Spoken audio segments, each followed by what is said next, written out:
ये कहानी है विदुर और विनीत की। विदुर एक गरीब लेकिन भला आदमी था जो हमेशा दूसरों की मदद करने को तैयार रहता था, और विनीत एक अमीर लेकिन मतलबी आदमी था जो हमेशा विदुर की अच्छाई से जलता था। दोनों एक दूसरे के पड़ोसी थे, पर थे एक दूसरे से बिल्कुल अलग।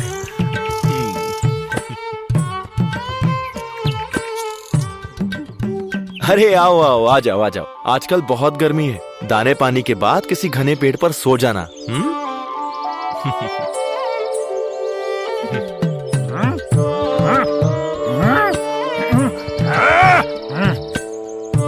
अरे गई भैंस पानी में।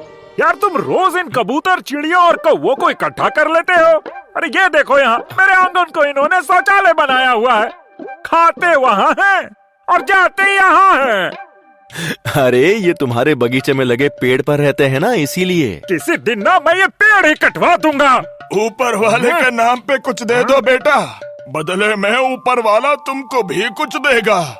अरे तुम्हारी भैंस जाए पानी में। अरे काम ना था, सुबह सुबह आ जाते हैं भीख मांगने। अरे जाओ जाओ आके मांगो।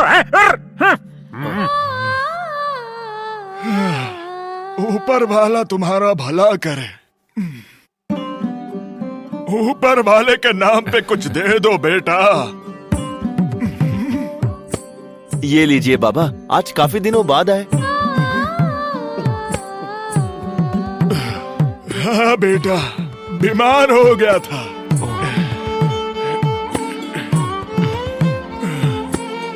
ऊपर वाला तुम्हारा भला करे।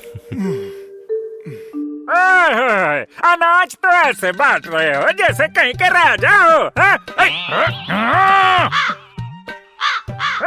मेरे घर और सर को शौचालय समझा हुआ है क्या?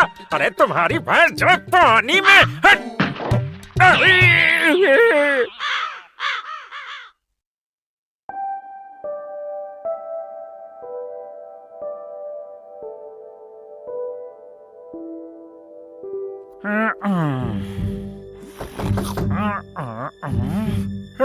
गई भैंस पानी में। भाई साहब दरवाजा खोलिए। अरे कौन है भाई? मैं एक मुसाफिर हूँ। क्या चाहिए भाई? मैं रास्ता भटक गया हूँ। हाँ तो मैं क्या करूँ? रात बिताने के लिए जगह चाहिए, सुबह होते ही चला जाऊंगा। तुम्हारी भैंस जाए पानी में, यात्रालय समझ रखा है मेरे घर को? हाँ? मैं अनजान वनजान लोगों की मदद नहीं करता। अरे जाओ यहाँ से, हट। अच्छा, कोई आसपास यात्रालय या ढाबा हो तो बता दीजिए, बाहर बहुत ठंड है। ठीक बगल वाला घर यात्रालय है, वहाँ चले जाओ।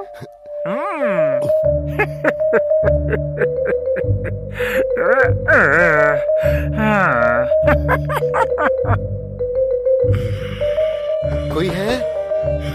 दरवाजा खोलिए। कोई है? भाई साहब। हाँ, आप कौन हैं भाई? इतनी रात में यहाँ क्या कर रहे हैं? मुसाफिर हूँ, रास्ता भटक गया हूँ। रात बिताने के लिए जगह चाहिए थी, सुबह होते ही चला जाऊंगा। अरे हाँ हाँ, आ जाइए आ जाइए। रात काफी हो गई है, ठंड बहुत है और यहाँ आसपास कोई यात्रालय भी नहीं है। अंदर आ जाइए, आइए।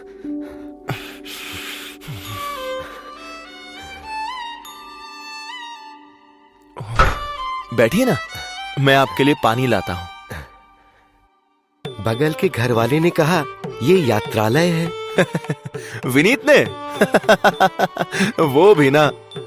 आपने अपने घर में मुझे आने दिया, बहुत बहुत धन्यवाद भाई। धन्यवाद की कोई बात नहीं। इंसान इंसान की मदद नहीं करेगा तो कौन करेगा?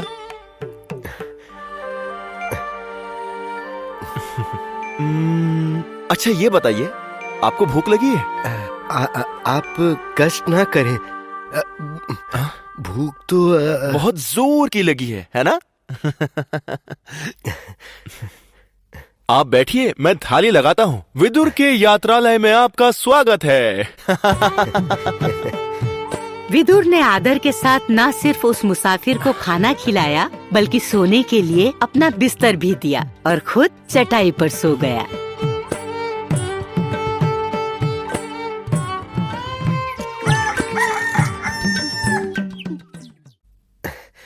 अरे ये क्या, आप जाने के लिए तैयार भी हो गए? हाँ, आपने अपने घर में मुझे पनाह दी, अपने घर में सुलाया, खाना खिलाया। मैं आपका आभारी रहूंगा। आपका धन्यवाद दोस्त। धन्यवाद की जरूरत नहीं है, आप भी कभी किसी की मदद कर देना, हिसाब बराबर हो जाएगा। ये लीजिए, ये 2 तोहफे आपके लिए हैं। इनका इस्तेमाल तभी करना जब बहुत जरूरत हो, और हाँ, लालच मत करना। जितना जरूरी हो बस उतना ही लेना। अच्छा, अलविदा दोस्त, फिर मिलेंगे।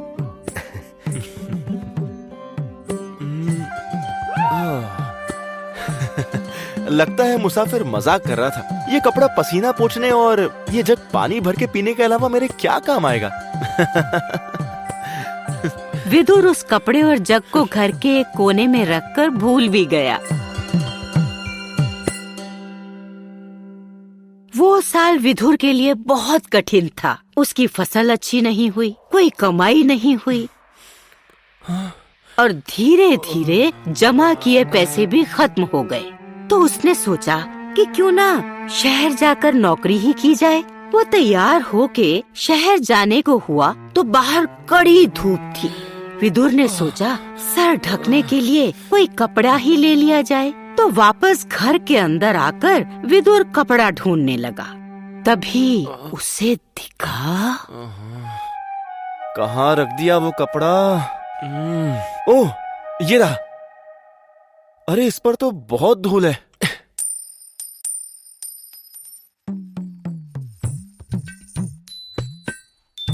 हाँ? अरे ये क्या गिरा इस कपड़े से? हाँ? सोने का सिक्का। ये तो वाकई सोने का सिक्का है। हाँ, लगता है वो मुसाफिर इस कपड़े में सोने का सिक्का रखकर चला गया था, मैंने देखा ही नहीं। बहुत सही वक्त पर निकला है ये सिक्का। इससे मैं अपनी बिगड़ी हालत थोड़ी ठीक कर सकता हूँ। धन्यवाद मुसाफिर।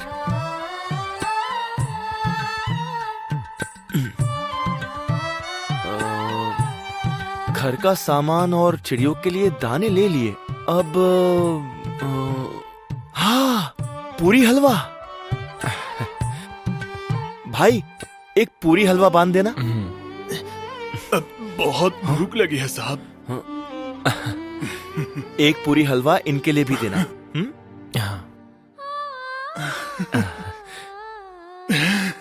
धन्यवाद साहब, ऊपर वाला आपको और दे।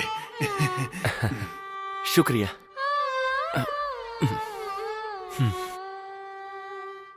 अरे बंसी, लच्छा, गौरी, कैसे हो तुम लोग?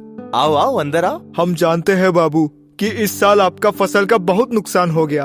आप हमको वापस खेत में काम पर भी नहीं रख पा रहे। पर हमारा इतना बड़ा परिवार है और खाने का कुछ भी नहीं। बच्चों ने सुबह से कुछ नहीं खाया है।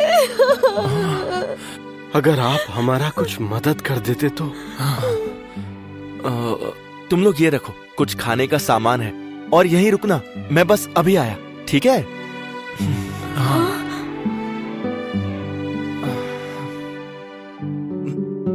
अब तो मेरे पास बस यही बचा है, पर इतने से पैसों से सारे मजदूरों और उनके परिवार का कुछ नहीं होगा। क्या करूं?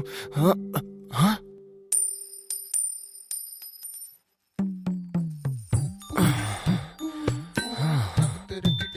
हाँ? ये तो सोने के सिक्के देने वाला कपड़ा है। वाह, ये तो कमाल हो गया। ये 2 तोहफे आपके लिए हैं। इनका इस्तेमाल तभी करना जब बहुत जरूरत हो, और हाँ, लालच मत करना। जितना जरूरी हो बस उतना ही लेना। अब समझा, जब जरूरत होती है तभी झटकने पर इस कपड़े से सिक्का गिरता है। मुझे इसका इस्तेमाल सोच समझ के करना होगा।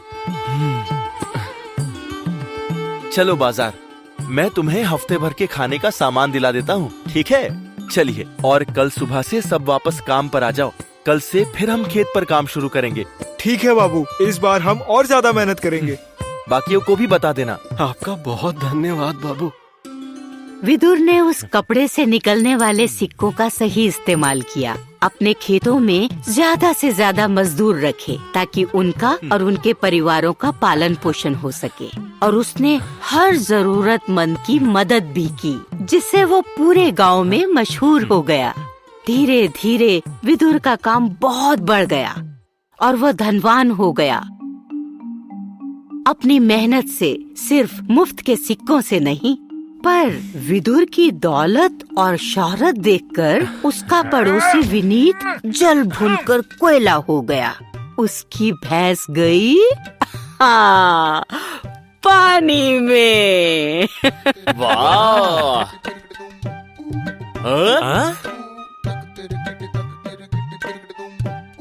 विदुर जी भले ही बड़े आदमी हो गए हैं, पर गांव में सबकी कितनी इज्जत करते हैं, कितनी फिक्र करते हैं। हाँ भाई, इस साल इन्होंने गांव में 2-2 गरीब परिवारों का खर्चा उठाया, विद्यालय भी खुलवाया और उनके खेत देखो कैसे सोना उगलते हैं। सच बात तो यही है, कर भला हो भला।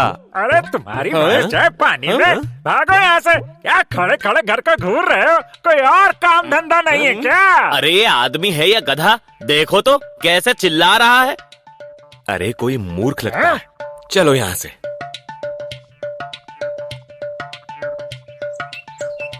अरे ये विदुर कहाँ से अमीर हो गया, गरीब कहीं का? जरूर कोई राज है, पता लगाता हूँ।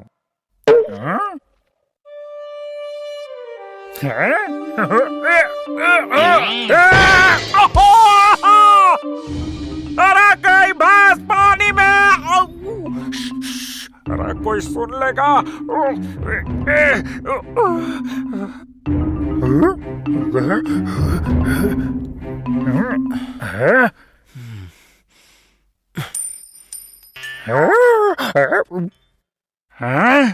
गई भैंस पानी में, तो ये चक्कर है इसके धनवान होने के पीछे।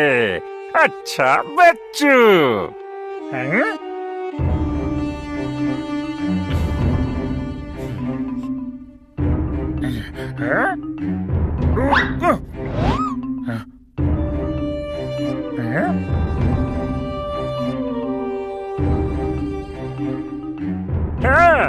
अब अमीर होने की बारी मेरी।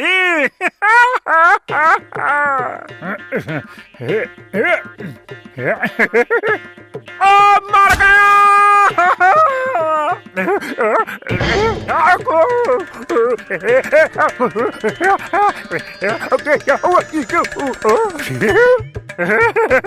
अरे मिल गया जादुई जग, मिल गया जादुई जग।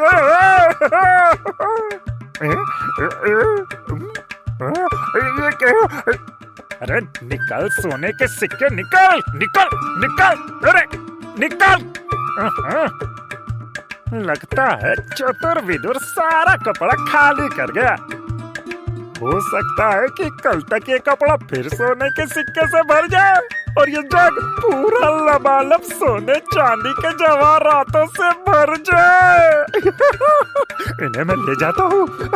गई विदुर की भैंस पानी में।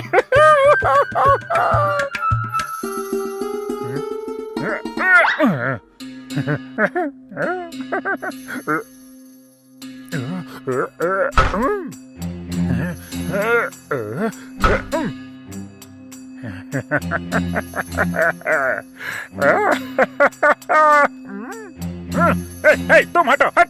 अभी तुम्हारा कुछ काम नहीं है, हटो।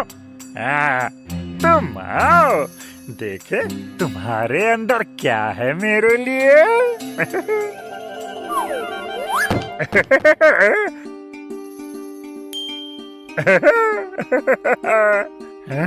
अरे वाह, क्या रंग है। मैंने आज तक ऐसा सेब नहीं देखा। वाह वाह वाह वाह वाह। इसको खाऊं या ना खाऊं? पहले कोई मंत्र पढ़कर अपनी इच्छा बोलता हूँ। हाँ। आबराकाडाबरा, सेब को खा जा और मैं बन जाऊं सबसे बड़ा राजा।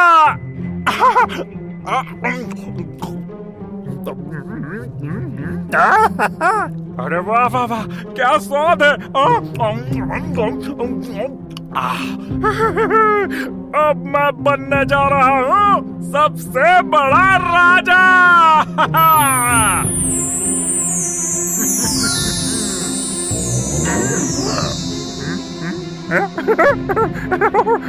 कुछ अजीब सा महसूस हो रहा है। लगता है मैं राजा बन रहा हूँ। विदुर, अब मैं तुझे दिखाऊंगा। तेरी भैंस तो गई पानी में।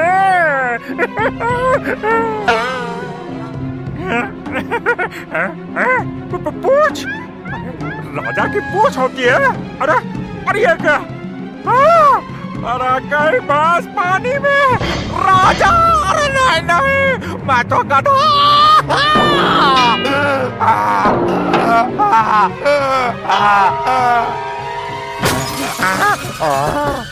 क्या हुआ विनीत? विनीत, विनीत! हाँ?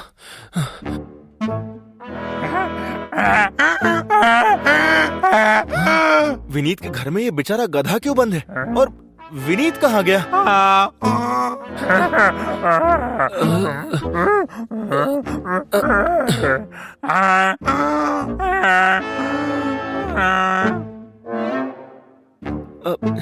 क्या इस जग की वजह से तुम ऐसे बन गए? क्या तुम विनीत हो?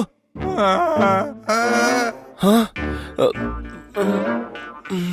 ए जादुई जग, विनीत को फिर से इंसान बना दो। ए जादुई जग, विनीत से गलती हो गई, उसे माफ कर दो और उसे फिर से इंसान बना दो। वो अब कभी चोरी नहीं करेगा, वो कभी लालच भी नहीं करेगा, उसे फिर से इंसान बना दो।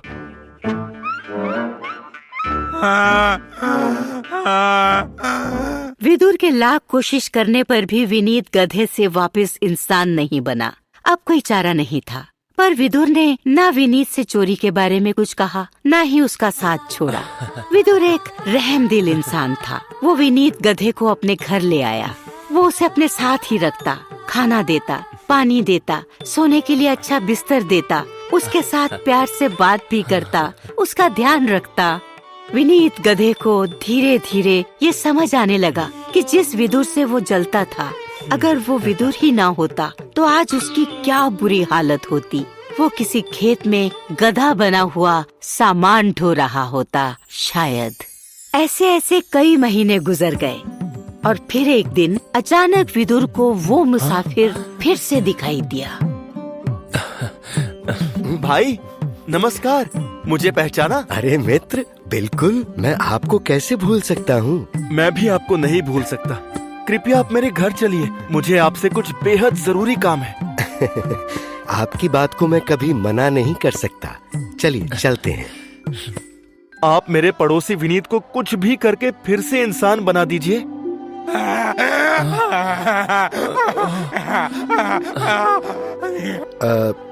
मैं इन्हें फिर से इंसान बना सकता हूँ, लेकिन उसके लिए आपको वो जग और कपड़ा मुझे वापस करना होगा। जी मैं बिल्कुल तैयार हूँ। आपके दिए उपहार की वजह से मैं अपनी और सबकी मदद कर पाया। इसके लिए आपका बहुत बहुत धन्यवाद। हो सकता है जग और कपड़ा लौटाने के बाद मैं फिर से गरीब हो जाऊं, तो वो मेरा भाग्य होगा, पर मुझे यकीन है कि मेहनत से मैं फिर कमाने लगूंगा। मुझे मेहनत करना अच्छा लगता है, पर मेरा दिल टूट जाता है जब मैं अपने दोस्त को इस हालत में देखता हूँ।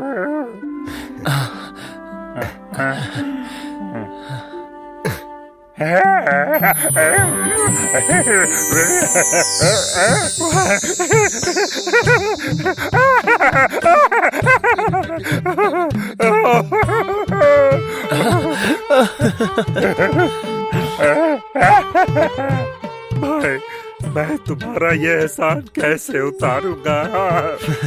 बहुत ही आसान है। तुम भी किसी की मदद कर देना और अब ना कहना कि गई भैंस पानी में।